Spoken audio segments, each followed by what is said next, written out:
बच्चों, साइंस के important question के प्रैक्टिस सीरीज में आज पार्ट 2 है। चलिए इंपोर्टेंट क्वेश्चन को देखते हैं। बहुत इंपोर्टेंट क्वेश्चन है बच्चों। Explain the variegated leaf experiment that show photosynthesis. बच्चे पहले ये समझते हैं, लाइफ प्रोसेस से लिया गया, लाइफ प्रोसेस की एक्टिविटी में ये पहले ये समझते हैं कि वेरीगेटेड लीफ क्या होता है। बेटा ऐसी पत्ती ना प्लांट में जिसका कुछ हिस्सा ग्रीन हो और कुछ हिस्सा येलो हो, ऐसे लीफ को वेरीगेटेड लीफ कहते हैं। तो इस एक्सपेरिमेंट में हमें यह प्रूव करना है कि ग्रीन पार्ट्स वाला जो पोर्शन है लीफ का वही फोटोसिंथेसिस करता है। तो इसके लिए करेंगे क्या, पहले एक वेरीगेटेड लीफ लेंगे, प्लांट लेंगे पोट में लगा हुआ, उसे डार्क 3 दिन के लिए डार्क जगह पर रख देंगे। क्यों रख देंगे? क्योंकि उसका स्टार्च खत्म हो जाए, डी स्टार्च हो जाए। उसके बाद उसे फिर लाएंगे, सूरज की रोशनी में 5 से 6 घंटा रखेंगे। सनलाइट में रखने के बाद उसके बाद हटा लेंगे उसे और एक पत्ती को तोड़ेंगे और एक पत्ती को, लीफ को प्लग कर लीजिएगा, उसे फिर बॉयल वाटर में डालिएगा ताकि मर जाए सेल। उसके बाद उसे इथेनॉल अल्कोहल में डाल देंगे। क्यों डाल देंगे? क्योंकि क्लोरोफिल हट जाए। उसके बाद पत्ती को निकालेंगे, उस पर आयोडीन डालेंगे। बेटा आयोडीन डालने से क्या होता है ना कि अगर किसी जगह पे स्टार्च होता है तो उसका कलर ब्लू ब्लैक हो जाता है। तो अब उस पत्ती को लेकर उस पर स्टार्च डालेंगे तो क्या देखेंगे, जहां पे ग्रीन पार्ट है ना वहां पे ब्लू ब्लैक कलर हो गया। इसका मतलब वहां पे स्टार्च बना है, और जो नॉन ग्रीन पार्ट है वहां पे कुछ नहीं होगा। इसका मतलब ये क्या प्रूफ कर रहा है कि जहां जहां पत्ती पे ग्रीन पार्ट थी वहीं आयोडीन डालने पे ब्लू ब्लैक कलर बना, यानी वहीं पे स्टार्च बना था। क्योंकि स्टार्च से ही जब आयोडीन रिएक्शन करती तो ब्लू ब्लैक कलर आता है। ठीक है, तो ये है बेटा वेरीगेटेड लीफ एक्सपेरिमेंट। ठीक है, अब नेक्स्ट क्वेश्चन को देखते हैं बेटा। आइए उसके बाद अब नेक्स्ट क्वेश्चन को देखते हैं बेटा। तो चलिए अब इस क्वेश्चन को देखते हैं। ठीक है बेटा, हाँ, how does paramecium obtains its food. ये भी एक इंपॉर्टेंट क्वेश्चन है। इसके साथ साथ थोड़ा बहुत मैं आपको कॉन्सेप्ट दे दूंगा अमीबा का भी। देखिए प्रेमिसियम क्या होता है, एक यूनिसेलुलर ऑर्गेनिज्म है। ये क्या करता है, सिलिया होता है, सिलिया हेयर लाइक स्ट्रक्चर होता है। जैसे पतवार नहीं चलते हैं, नाव चलाते हैं, वैसे वो काम करता है। और एक ग्रूव होता है, उसके अंदर फूड को ओरल ग्रूव कहते हैं उसे, फूड को, और सैंडल की तरह स्ट्रक्चर होता है प्रेमिसियम का। तो सिलिया से फूड को ओरल ग्रूव में डाल लेता है, हाँ, और उसके बाद वेक्यूल में इनक्लोज हो जाता है, जहां पे वेक्यूल से डाइजेशन होकर साइटोप्लाज्म में चली जाती है।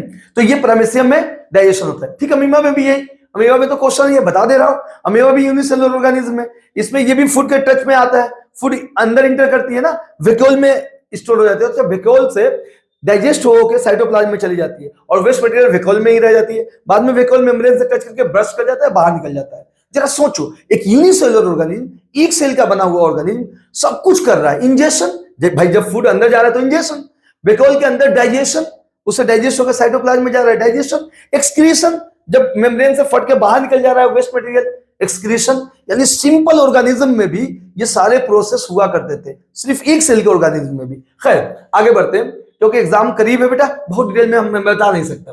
रोल इन डाइजेशन, अच्छा रोल इन डाइजेशन में हाइड्रोक्लोरिक एसिड, ट्रिप्सिन का, muscular wall of stomach and सिलेब्रियम आइलिज का, चारों का रोल है। ये बोर्ड में मेरे ख्याल से आया हुआ क्वेश्चन है।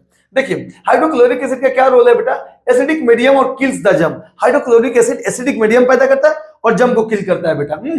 और उसके बाद ट्रिप्सिन क्या होता है, एक जो ट्रिप्सिन होता है ये प्रोटीन को डाइजेस्ट करता है, प्रोटीन को तोड़ता है ट्रिप्सिन। और मस्कुलर वॉल क्या करता है बेटा, मिक्स करता है, फूड को मिक्स करने में हेल्प करता है। सिलेब्री अमाइलेज, स्टार्च को माउथ में सिलेब्री ग्लैंड से निकलता है। हाँ, जो लार नहीं है, लार सलेवा, उसके अंदर सिलेब्री अमाइलेज होता है और ये स्टार्च को सिंपल शुगर में ब्रेक कर देता है। ठीक है, तो इन चारों का फंक्शन याद रखिएगा, एक क्वेश्चन पूछ सकते हैं। ठीक है बेटा, याद रहे कि कल फिर और मैं पार्ट 3 लेके आऊंगा, उसमें कुछ बायो के क्वेश्चंस होंगे बेटा, और जो बचे हुए होंगे यहाँ पे अगर देख लेते हैं तो कल भी ला दूंगा, पार्ट 3 ला दूंगा। ठीक है बेटा, पूरा सिलेबस कवर हो जाएगा कल, हाँ इंशाल्लाह। उसके बाद एमसीक्यूज के भी क्वेश्चन लेके आऊंगा, 40-50 क्वेश्चन जितना भी हो लेके आऊंगा, बहुत इंपॉर्टेंट क्वेश्चन, वो पार्ट 4 होगा मेरा।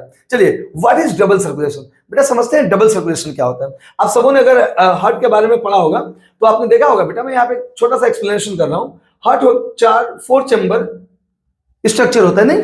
अच्छा, इसमें जो ये वाला चीज होता है, ये इधर वाला राइट ऑरिकल होता है। ठीक है बेटा, ये लेफ्ट ऑरिकल होता है। ठीक है बेटा, ये राइट वेंट्रिकल होता है, ये लेफ्ट वेंट्रिकल होता है। ये कंसेप्चुअल डायग्राम है बेटा, लेफ्ट वेंट्रिकल। कल बता देंगे कौन कौन डायग्राम इंपॉर्टेंट एग्जाम के लिए। अब देखो, ये हार्ट में 4 चैम्बर होता है। अब देखो बीच में जो वाल होती है ना, इसे सेप्टा कहते हैं, ये सेप्टा। ठीक है बेटा, ये सेप्टा। तो ये जो सेप्टा है ना, तो इसे सेप्टा से 2 पार्ट में बढ़ जाती है हार्ट। अब देखो डबल सर्कुलेशन क्या होता है, मान लो ये बॉडी का कोई ऑर्गन है, तो यहां से डीऑक्सीनेटेड ब्लड यहां गई राइट ऑरिकल में, राइट ऑरिकल से ट्राइकस्पिड बल्ब के थ्रू कहां आई, राइट वेंट्रिकल में, राइट वेंट्रिकल से बेटा लंग्स में चली जाती है पल्मोनरी आर्टरी के थ्रू। ये एक ऐसा आर्टरी है जो डीऑक्सीनेटेड खून को ले जाता है। देखो यहां से गई तो डीऑक्सीनेटेड ही तो गई थी, देखो डीऑक्सीनेटेड आई, फिर इसमें आई, फिर इससे लंग्स में जा रही है, तो यानी इसके थ्रू तो डीऑक्सीनेटेड ही जा रही है। ये मान लो लंग्स है बेटा, लंग्स है। हाँ, और ये जो चीज है बेटा, ये जो चीज है ये पल्मोनरी आर्टरी है। ये एक ऐसी आर्टरी है जो डीऑक्सीनेटेड खून को ले जाती है। इसलिए आर्टरी और वेन की डेफिनेशन अगर आ जाए तो लिखना है आर्टरी वो ब्लड वेसल जो ब्लड को हार्ट से दूर ले जाती है, और वेन वो ब्लड वेसल जो हार्ट के पास लाती है। कई बच्चे लिखते हैं कि आर्टरी वो है जो ऑक्सीजनेटेड ब्लड को ले जाती है, तो ये आर्टरी तो डीऑक्सीनेटेड ब्लड को ले जाती है, तो गलत हो जाएगा ना। इसलिए आपको सही अच्छा डेफिनेशन क्या आर्टरी का लिखना है, हार्ट से ब्लड को दूर ले जाती है। देखो ये आर्टरी है, ये आर्टरी है, ये वाली नहीं, ये वाली आर्टरी है जो लंग्स में लेके जा रही है, पल्मोनरी आर्टरी, पल्मोनरी आर्टरी, और डीऑक्सीनेटेड खून को लेकर जा रही है। देखो ये लंग्स में लेके गई। अच्छा लंग्स में ऑक्सीजन मिल गया, फिर ये कहां आ गई बेटा, यहां से देखो इसमें आ गई लेफ्ट ऑरिकल में, और लेफ्ट ऑरिकल से फिर कहां आ गई, लेफ्ट वेंट्रिकल में, और लेफ्ट वेंट्रिकल से ओटा के थ्रू फिर बॉडी में आ गई। ये बॉडी ऑर्गन है, बॉडी ऑर्गन है। तो देखो बेटा हार्ट में दो बार ब्लड आती है ना, एक बार देखो ये जा रही है, देखो ये डीऑक्सीनेटेड ब्लड है, ये जा रही है, और एक बार फिर यहां से निकली और ये पल्मोनरी आर्टरी के थ्रू लंग्स में गई, और लंग्स से दोबारा आ रही है हार्ट में। तो हार्ट में दो बार ब्लड आ रही है, एक बार डीऑक्सीनेटेड आ रही है, एक बार लंग्स से ऑक्सीजनेटेड ब्लड आ रही है, इसलिए इसे डबल सर्कुलेशन कहते हैं। और पता है इस डबल सर्कुलेशन का फायदा क्या होता है कि बॉडी को ऑक्सीजनेटेड और डीऑक्सीनेटेड खून मिलते नहीं है। देखो इधर ऑक्सीजनेटेड खून है, इधर डीऑक्सीनेटेड खून है, ये दोनों मिलते नहीं है ब्लड, तो बॉडी को अच्छी अमाउंट में ऑक्सीजन मिलती है। ठीक है बेटा, तो ये फायदा याद रखना। समझ में आ गया ना, बहुत जल्दी है क्योंकि एग्जाम भी आपका 2 दिन बाद है, तो मैं कॉन्सेप्ट दे रहा हूं कि आपको याद हो जाए। ये नहीं कि ले 6 घंटा क्लास लिए जा रहा हूं, मकसद कम वक्त में आपको ज्यादा से ज्यादा याद करवाना है। चलिए बेटा नेक्स्ट क्वेश्चन पे आ जाते हैं। डबल सर्कुलेशन तो हो गया, वाई सेपरेशन मैंने बता ही दिया। सेपरेशन इसलिए जरूरी है कि बहुत ज्यादा ऑक्सीजनेटेड खून बॉडी को मिल सके। आप इस स्क्रीनशॉट ले सकते हैं बेटा इसका। चलिए अब नेक्स्ट क्वेश्चन की तरफ मूव करते हैं क्योंकि आपका टाइम भी वेस्ट ना हो और हम लोग जल्दी से बढ़ते हैं। चलिए आइए, ये भी एक एक्टिविटी, बहुत इंपॉर्टेंट एक्टिविटी है बेटा। क्या एक्टिविटी है, explain by an experiment that CO2 is necessary for photosynthesis. भाई फोटोसिंथेसिस के लिए CO2 नेसेसरी है। यहाँ पे एक बात याद रखना बेटा कि फोटोसिंथेसिस के बाद प्लांट जो ऑक्सीजन निकालती है ना वो वाटर से निकलता है, ये हमेशा याद रखना, वाटर से निकलता है ना कि कार्बन डाइऑक्साइड से। चलिए अब इसको समझते हैं। अब क्या समझना है बेटा कि कार्बन डाइऑक्साइड फोटोसिंथेसिस के लिए जरूरी है। कैसे, सो लेट अस सी। देखिए आप 2 प्लांट्स लीजिए, ठीक है, एक प्लांट्स में ना आप KOH रख दिए, पोटेशियम हाइड्रोक्साइड, ये कार्बन डाइऑक्साइड को एब्जॉर्ब करता है, उसे बीकर से ढक दीजिए, बेसिन से पूरा पैक कर दीजिए कि उसे कार्बन डाइऑक्साइड ना मिले। एक और प्लांट लीजिए, उस प्लांट को भी आप क्या कीजिए, एक प्लांट को बीकर से ढक दिए, इसमें KOH रख दिए। एक और प्लांट लिए, उस प्लांट में KOH नहीं रखे, ऐसे ही रख दिए। अच्छा इसके अंदर जितना भी कार्बन डाइऑक्साइड होगा, ये मान लो पत्ती प्लांट्स है, तो जितना भी कार्बन डाइऑक्साइड होगा इसके अंदर सब KOH एब्जॉर्ब कर लेगी, कार्बन डाइऑक्साइड गायब हो गया। इसमें आप देखिएगा कि फोटोसिंथेसिस नहीं हुई, स्टार्च नहीं बना। और इसमें क्या देखिएगा कि कार्बन डाइऑक्साइड एब्जॉर्ब करने वाला पोटेशियम हाइड्रोक्साइड नहीं है, फोटोसिंथेसिस हो रही है। ये क्या प्रूफ कर रहा है कि फोटोसिंथेसिस के लिए कार्बन डाइऑक्साइड होना जरूरी है। अगर ये जरूरी नहीं होता तो इसमें फिर क्यों बन रहा है स्टार्च, इसमें क्यों नहीं बन रहा है, सिर्फ हमने KOH ही तो एक्स्ट्रा रखा है, और KOH क्या होता है बेटा, कार्बन डाइऑक्साइड का एब्जॉर्बर होता है। तो इस पूरे एक्सपेरिमेंट में हमने इसको डिस्कस किया है, आप इसका स्क्रीनशॉट ले सकते हैं बेटा। ठीक है, नेक्स्ट क्वेश्चन पे आते हैं। ठीक है, आ जाइए। तो बेटा अब नेक्स्ट क्वेश्चन पे क्या देखेंगे हम लोग, ये देखिए इसमें क्या है बेटा, नीचे वाला क्वेश्चन ठीक नहीं है, ये क्वेश्चन सही है, नीचे वाला बना अच्छा नहीं है, इसको देखते हैं। वो दोबारा रिपीट हुआ है ये क्वेश्चन, तो हम तब बता देते हैं, ये अभी बता देते हैं। चलिए आ जाइए इधर। क्या क्वेश्चन था बेटा अपना, explain how tendril help a P plant climb up other plant और फेंसेस। जो टेंड्रिल होता है ना, ये कंट्रोल एंड कोऑर्डिनेशन से लिया गया क्वेश्चन है बेटा।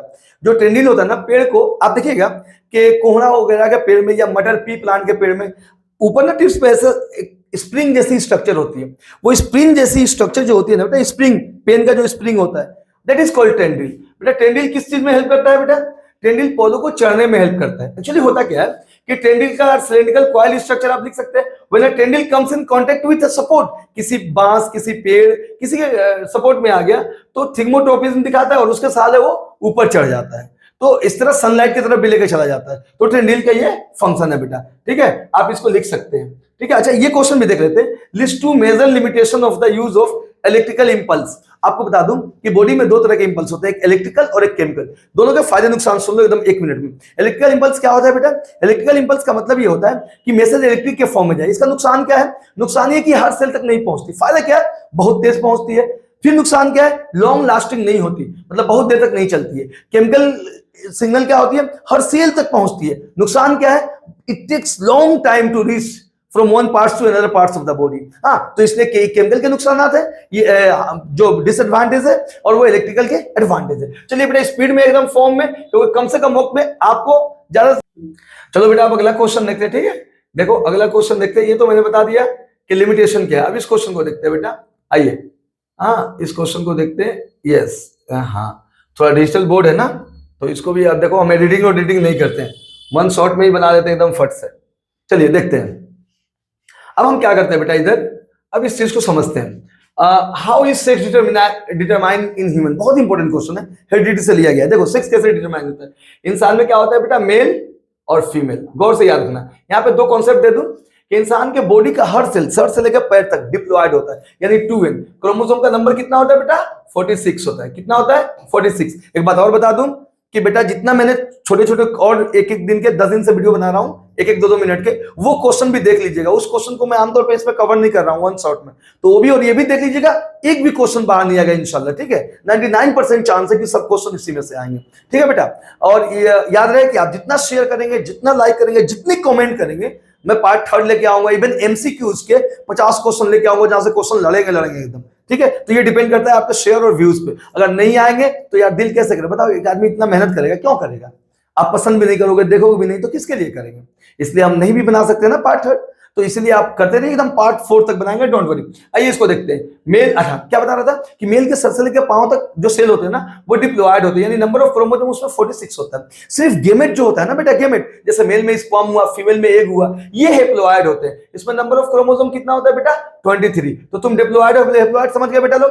अब आ जाए मेल में, अच्छा 46 क्रोमोसोम में से ना 44 क्रोमोसोम ऑटोसोम होता है। 44 क्रोमोसोम ऑटोसोम होता है, चाहे मेल हो चाहे फीमेल हो। लेकिन एक क्रोमोसोम जो सेक्स क्रोमोसोम होता है, फीमेल में एक्स होता है और मेल में XY होता है, यानी 44 तो इसमें होगा, प्लस XY, XX फीमेल में 44 तो होगा ही, लेकिन मेल में X और Y होगा, ठीक है बेटा? यही फर्क है। तो अब मेल में क्या होता है? सेक्स क्रोमोसोम XY होता है, मेल हेटेरोगेमी होता है, इसमें XX होता है। याद रहे ये क्वेश्चन कई तरीकों से आ सकते हैं। ऐसे भी आ सकते हैं कि what transmitted from the male determine of the sex of the baby explain, या ऐसे भी आ सकते हैं जो मैंने यहाँ पे लिखा है, या ऐसे भी आ सकते हैं सिंपल की सेक्स डिटरमिनेशन को एक्सप्लेन कीजिए, या ह्यूमन में सेक्स डिटरमिनेशन को एक्सप्लेन कीजिए। सबका आंसर सेम है। तो XY होता है, इसमें बेटा गेमेट दो तरह के पैदा होंगे, एक X होगा एक Y होगा, लेकिन फीमेल में तो एक ही तरह के गेमेट पैदा होगा ना, X। आपके समझ के लिए एक और लिख दे रहा हूं, चलो। वैसे गेमेट 4 होते हैं, खैर क्लास 10 में ये समझिए। अगर X से मिला बेटा तो क्या बने? XX फीमेल बन गए, फीमेल बन गए। अगर Y से मिला तो क्या बन गए बेटा? मेल बन गए। तो देखो मेल और फीमेल, तो ये सेक्स डिटरमिनेशन हो गया, यानी मेल में XY होता है, फीमेल में XX। तो मेल से अगर Y जाएगा, फीमेल से तो X ही आना है। तो एक्चुअली कौन डिटरमाइन करता है सेक्स को? मेल। एक्चुअली मेल भी नहीं करता है, क्योंकि मेल को थोड़ी पता था कि क्या जाना है फीमेल की बॉडी में।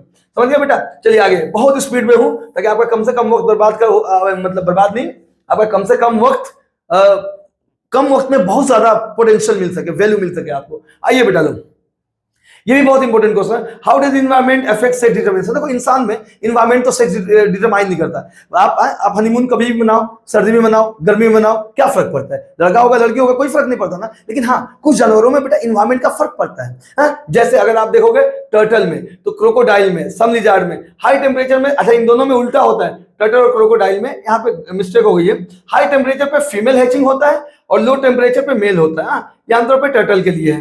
तो ये आप यहाँ पे देख लीजिएगा, यानी टेम्परेचर भी सेक्स को डिटरमाइन करता है। गर्मी में वो एक हैच हो रहा है या सर्दी में वो एक हैच हो रहा है। तो बस आप ये दोनों में अलग अलग है। आप बस एग्जांपल याद रखिएगा 10 पॉइंट ऑफ व्यू से, कि turtle, crocodile and some lizard, ये जरूरत भी नहीं है आपको लिखना कि किस टेम्परेचर पे क्या होता है, बस आप ये याद रखिएगा।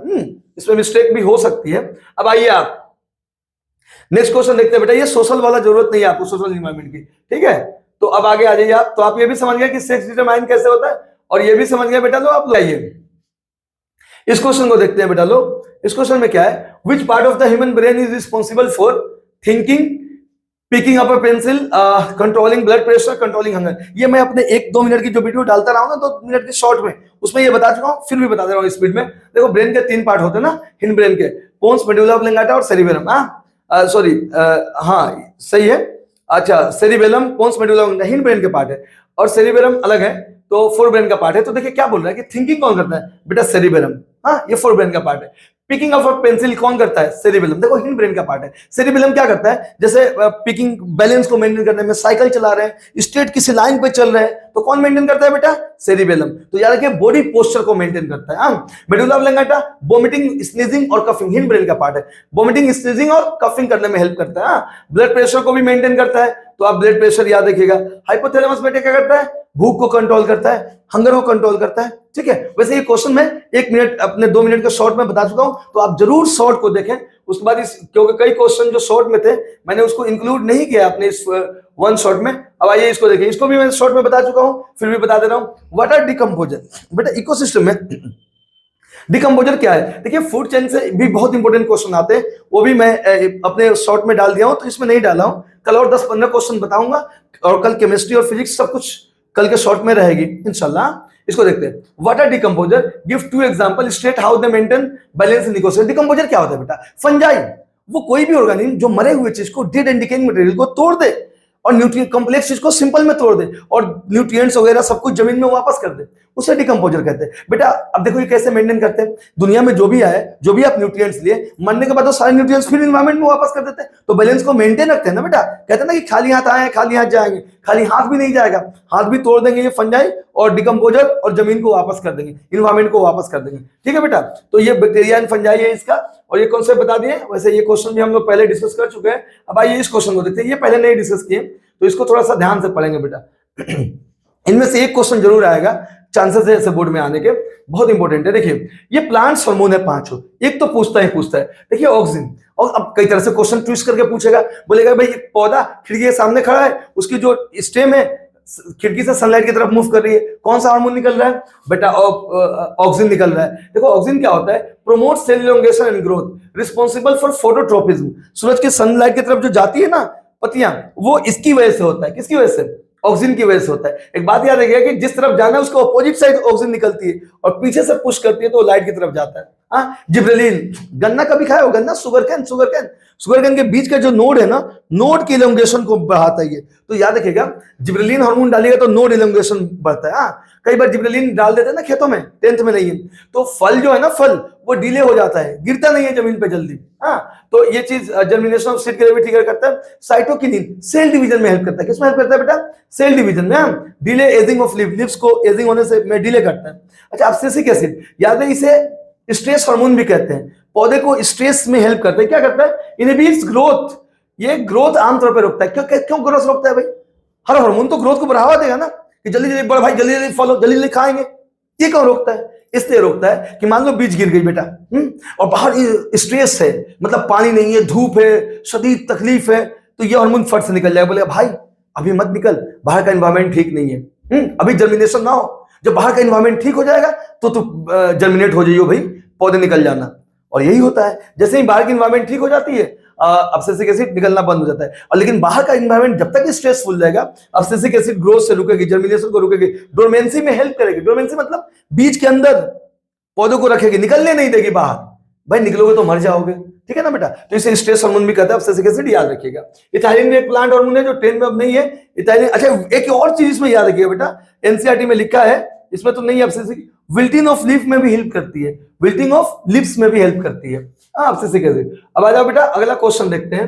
अब उसके बाद याद रहे कि कल पार्ट मेरा कौन आ जाएगा बेटा, पार्ट 3 आ जाएगा। ठीक है, उसके बाद अभी हम एमसीक्यूज की भी एक अलग सीरीज बनाएंगे। ये सब डिपेंड करता है आप कितना शेयर करते हो बेटा, कितना लाइक करते हो, कितना प्यार देते हो। हाँ, जितना आप देखोगे ना मजा आएगा, हमें मेहनत करने में अच्छा लगेगा।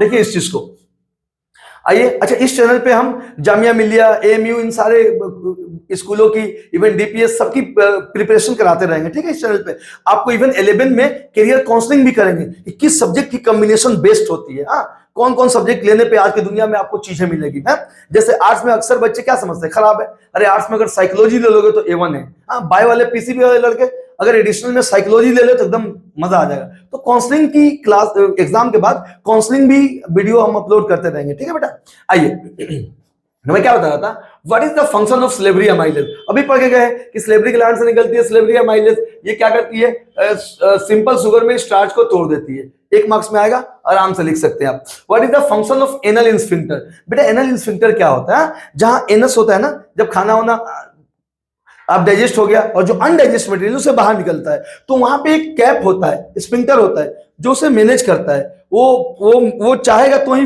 अनडाइजेस्ट मटेरियल बाहर निकलेगा स्टूल के फॉर्म में, ठीक है ना बेटा। तो ये लिखा भी है, to control the opening and closing of anus during the elimination of faeces. Faeces को निकलने में, स्टूल को निकलने में, वेस्ट मटेरियल निकलने में ये कंट्रोल करता है, क्लोजिंग और ओपनिंग में, ठीक है बेटा। इसको एनल स्फिंक्टर कहते हैं। चलो अब आगे चलते हैं बेटा, अगला क्वेश्चन देखते हैं। हाँ इधर आ जाइए, ये भी बहुत इंपॉर्टेंट क्वेश्चन है बेटा। क्वेश्चन क्या है बेटा, देखते हैं, ठीक है। इस क्वेश्चन है कि explain different type of movement, explain different type of movement बेटा इन प्लांट विथ एग्जांपल। हाँ देखो प्लांट में कई तरह के मूवमेंट होती है, ठीक है ना बेटा। अच्छा आप याद रखिएगा कि एनिमल में जो मूवमेंट होती है ना, वो 2 प्रोटीन की वजह से होती है, पता है ना, एक्टिन और मायोसिन। मेरे ख्याल से 10th में नहीं है। इंसान में मसल में जो मूवमेंट होती है, कॉन्ट्रेक्शन रिलैक्सेशन, वो प्रोटीन की वजह से होती है। कॉन्ट्रेक्टाइल प्रोटीन एनसीईआरटी ने लिखा है, एक्टिन मायोसिन होती है, उनकी वजह से वो मूवमेंट होती है। लेकिन प्लांट में मूवमेंट देखो, ये फोटोट्रोपिज्म। अगर प्लांट की मूवमेंट की स्टिमुलस क्या होता है, जिसकी वजह से आप मूवमेंट करने लगो, अगर स्टिमुलस मूवमेंट के लिए प्लांट में सनलाइट हो तो ऐसे मूवमेंट को बेटा फोटोट्रोपिज्म कहते हैं। एग्जांपल पे फोकस रखना, सबसे ज्यादा एग्जांपल केमोट्रोपिज्म वाला पूछता है, ये वाला बहुत ज्यादा पूछता है एग्जांपल। तो एग्जांपल क्या होता है बेटा फोटोट्रोपिज्म का, सनलाइट की तरफ स्टेम का मूव करना, ये एग्जांपल है फोटोट्रोपिज्म का। जियोट्रोपिज्म मूवमेंट प्लांट की टुवर्ड्स अर्थ ग्रेविटी, बेटा इसका एग्जांपल क्या है, रूट डाउनवर्ड्स जाता है ना अर्थ ग्रेविटी की तरफ। उसके बाद thigmotropism touch, response to touch की वजह से मूवमेंट होता है, थिग्मोट्रोपिज्म कहते हैं बेटा, ठीक है। टेंडिल वगैरह टच करता है तो ऊपर चढ़ने लगता है। उसके बाद हाइड्रोट्रोपिज्म, पानी की तरफ मूवमेंट होना। रूट हेयर किधर की तरफ भागते हैं बेटा, पानी की तरफ। हाँ रूट हेयर किसकी तरफ भागते हैं, पानी की तरफ भागते हैं। तो रूट हेयर याद है, रूट हेयर में बच्चा और जियोट्रोपिज्म में फर्क। जियोट्रोपिज्म ग्रेविटी में जाना, रूट हेयर साइड में होता है, पानी की तरफ मूव करता है पानी को एब्जॉर्ब करने के लिए। केमोट्रोपिज्म, अगर किसी केमिकल की वजह से प्लांट में मूवमेंट हो बेटा तो उसे केमोट्रोपिज्म कहते हैं, ठीक है। केमोट्रोपिज्म का एग्जांपल बहुत इंपॉर्टेंट है, movement of pollen tube towards ovule. Pollen tube, जब पोलन ग्रैंड गिरता है ना फीमेल पे, तो कुछ केमिकल कम्युनिकेशन के बाद उससे पोलन ट्यूब निकलता है जो ओव्यूल के अंदर जाता है। ओव्यूल में फिर फीमेल गेमेट से मिलता है, मेल गेमेट निकलता है पोलन ग्रैंड से, और फिर जाइगोट बनते हैं, फिर उससे नया बीज बनता है। तो केमोट्रोपिज्म का एग्जांपल लिखना कि पोलन ट्यूब का ओव्यूल की तरफ जाना, ठीक है बेटा, ये केमोट्रोपिज्म का एग्जांपल है। आइए बेटा देखते हैं नेक्स्ट क्वेश्चन बिना देर किए हुए। बहुत इंपॉर्टेंट क्वेश्चन ये भी है, यूरिन फॉर्मेशन का मैकेनिज्म देखते हैं बेटा, ठीक है। चलिए यूरिन, आप ये 3 पॉइंट जरूर लिखेगा, अल्ट्रा फिल्ट्रेशन, उसके बाद ट्यूबल रीअब्सॉर्प्शन और ट्यूबल सेक्रेशन, ठीक है बेटा। देखो नेफ्रॉन जो होता है ना बेटा, नेफ्रॉन में आप सब जानते हो कि देखो ये बॉमन कैप्सूल होता है, ये पीसीटी होता है, प्रोक्सिमल कन्वोल्यूटेड ट्यूबुल, ये हेलनेस लूप होता है, ये क्या होता है बेटा, डीसीटी, डिस्टल कन्वोल्यूटेड ट्यूबुल, और ये क्या होता है, चलो बढ़िया से बना देते हैं। थोड़ा सा टाइम ले लेंगे हम तो चाह रहे हैं कि बेटा बहुत जल्दी आपको करा दे। देखिए अगर मैं बात करूं तो नेफ्रॉन का एक रफ डायग्राम अगर मैं बनाऊं तो ये देखो, ये नेफ्रॉन है। बेटा अब ये नेफ्रॉन में ये जो चीज होता है ये बॉमन कैप्सूल होता है। क्या होता है बेटा, बॉमन कैप्सूल होता है, बॉमन कैप्सूल। बहुत स्पीड में हूं, और ये पीसीटी थी आपको कम वक्त में बहुत ज्यादा वैल्यू दे सको बेटा। प्रोक्सिमल कन्वोल्यूटेड ट्यूबुल, ये दोनों हेलनेस लूप कहते हैं। असेंडिंग हेलनेस लूप, असेंडिंग और डिसेंडिंग होता है, आपको 10 में नहीं जानना है। इसको होता है डीसीटी, डिस्टल कन्वोल्यूटेड ट्यूबुल, ये होता है बेटा कलेक्टिंग डक्ट। अब देखो यूरिन कैसे बनता है, जैसे ही ग्लोमेरुलर से ब्लड गुजर रही होती है, ब्लड प्रेशर से इसके अंदर घुसती है, 3 लेयर होते हैं, उसको क्रॉस करके अंदर जाती है। बेटा आप एक बात बताओ पता है आपको 1 मिनट में ना 1200 से 1500 मिलीलीटर ब्लड आती है इधर, बॉडी का 1/5 पार्ट ब्लड यहाँ पे आती है 1 मिनट में, इधर जाती है। इसको कहते हैं अल्ट्रा फिल्ट्रेशन। क्यों अल्ट्रा फिल्ट्रेशन, क्योंकि 3 लेयर से पास करती है। देखो एक ब्लड वेसल का ये, उसके बाद बॉमन कैप्सूल का ये, इन दोनों के बीच में भी मटेरियल होता है, बेसमेंट मटेरियल, इन 3 लेयर को पार करती है, इसलिए इसे अल्ट्रा फिल्ट्रेशन कहते हैं। नहीं गंदा पानी को रखो ना, रेता रखो, रेता सैंड कपड़ा रखो, फिर पानी को गिराओ, तो यार वो भी तो अल्ट्रा फिल्ट्रेशन हो गया। रेता को क्रॉस कर रहा है, फिर जो कपड़ा रखे उसको क्रॉस कर रहा है, एक और मेम्ब्रेन को ही रख दो, तो इस तरह फिल्ट्रेशनों के अंदर जाते हैं। अच्छा अंदर सिर्फ यूरिन नहीं जाती, अंदर जो चीजें जाती है ना उसको फिल्ट्रेट कहते हैं। क्यों, क्योंकि सिर्फ यूरिन नहीं होता, इसमें अच्छी चीजें भी होती हैं। अच्छी चीजें मतलब बेटा ग्लूकोज वगैरह होती है, अमाइनो एसिड होती है, उसको पीसीटी रीअब्सॉर्ब कर लेता है। तो इस प्रोसेस को क्या कहते हैं, ट्यूबुलर रीअब्जॉर्प्शन। क्या कहते हैं बेटा? अगर ये एब्जॉर्ब नहीं करता ना बेटा, तो दिन भर में 180 लीटर यूरिन निकलती, हालत खराब हो जाती जाते जाते, इतनी यूरिन निकलती। पर ये बहुत ज्यादा एब्जॉर्ब कर लेते एकदम फटाफट ग्लूकोज, अमाइनो एसिड वगैरह, ठीक है बेटा। उसके बाद कुछ चीजें इधर इधर होती है ना, अच्छी मतलब गंदी चीजें होती है जो इंटरस्टिशियल स्पेस में, उसको कहते हैं ट्यूबुलर सिक्रेशन। वो दोबारा से इसमें भेज देती है, दोबारा से इसमें भेज देती है, यहां से चली जाती है। हाँ, जैसे क्या हो गया, पोटासियम हो गया, हाइड्रोजन हो गया, दोबारा से अंदर चली जाती है यूरिन में, फिल्ट्रेट में। तो इसको क्या कहते हैं? Tubular secretion. तो जिस सुनो अल्ट्रा फिल्ट्रेशन, भाई बॉमन कैप्सूल में फिल्टर होती है ब्लड, 3 लेयर से क्रॉस करती है, अल्ट्रा फिल्ट्रेशन कहते हैं। फिल्ट्रेट अंदर चली जाती है पीसीटी में। रीअब्सॉर्प्शन, वो जो अंदर गई उसमें कुछ अच्छी चीजें भी थी, जैसे ग्लूकोज एंड अमाइनो एसिड, वो वहां पे एब्जॉर्ब हो जाती है। कहां पे? पीसीटी में, ट्यूबुलर रीअब्सॉर्प्शन कहते हैं। और जो बाहर भी कुछ गंदी चीजें दोबारा से फिल्ट्रेट में मिल जाती है, उन्हें कहते हैं ट्यूबुलर सेक्रेशन।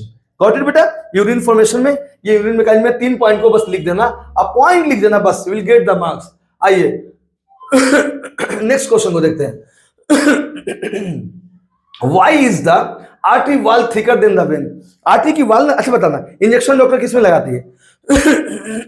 आर्टरी में या वेन में? सुनो कमेंट में लिख के बताओ या बता दूं। इंजेक्शन डॉक्टर हमेशा वेन में लगाती है, वेन ऊपर होता है, आर्टरी डीप सीटेड होता है। आर्टरी की दीवार मोटी होती है यार, उसमें इंजेक्शन घुसाने में बस ऊपर होती है वेन, तो वेन की दीवारें पतली होती हैं, आर्टरी की वॉल थिक होती है। क्यों? क्योंकि आर्टरी को ना जब हार्ट से ब्लड निकलता है ना, तो प्रेशर झेलना पड़ता है, वो फट भी सकता है ना, ब्रेक हो सकता है, इसलिए उसकी दीवारें क्या होती है? मोटी होती है। बाकी इसमें लिखा हुआ है। ट्रांसपिरेशन किसे कहते हैं बेटा? देखो, जब एक्सेस पानी हो जाती है ना पौधों में, तो वेपर के फॉर्म में लॉस होती है, इस प्रोसेस को हम ट्रांसपिरेशन कहते हैं। क्या कहते हैं? ट्रांसपिरेशन कहते हैं बेटा। अब मेरी बात सुनो, ट्रांसपिरेशन के फायदे क्या है? तो ये प्लांट के टेम्परेचर को मेंटेन रखता है। नंबर दूसरा फायदा क्या है बेटा? एक्सेस पानी को बाहर निकाल देता है। ये बात हमेशा याद रखिएगा, ठीक है बेटा। हम स्पीड में चल रहे हैं, कल एक बार जब रिकेप कर देंगे, कल अभी तक रखिएगा। अगला क्वेश्चन देखो बेटा, ये सब बहुत इंपॉर्टेंट क्वेश्चन है बेटा। अभी देखो, name the endocrine gland which secrete growth hormone. भाई कई एंडोक्राइन ग्लैंड होता है, आपको पता है ना, जो विदाउट डक्ट ग्लैंड होते हैं उन्हें एंडोक्राइन ग्लैंड कहते हैं। अभी बॉडी में कई है, पेनक्रियाज भी एक, लेकिन पेनक्रियाज मिक्स ग्लैंड है ना, एंडोक्राइन और एक्सोक्राइन दोनों पार्ट होता है। तो अभी मैं 2-3 हार्मोन का नाम बता दे रहा हूँ, क्वेश्चन में तो एक ही हार्मोन है। क्या है? पिट्यूटरी ग्लैंड एक नाम है। इससे कौन हार्मोन निकलता है बेटा?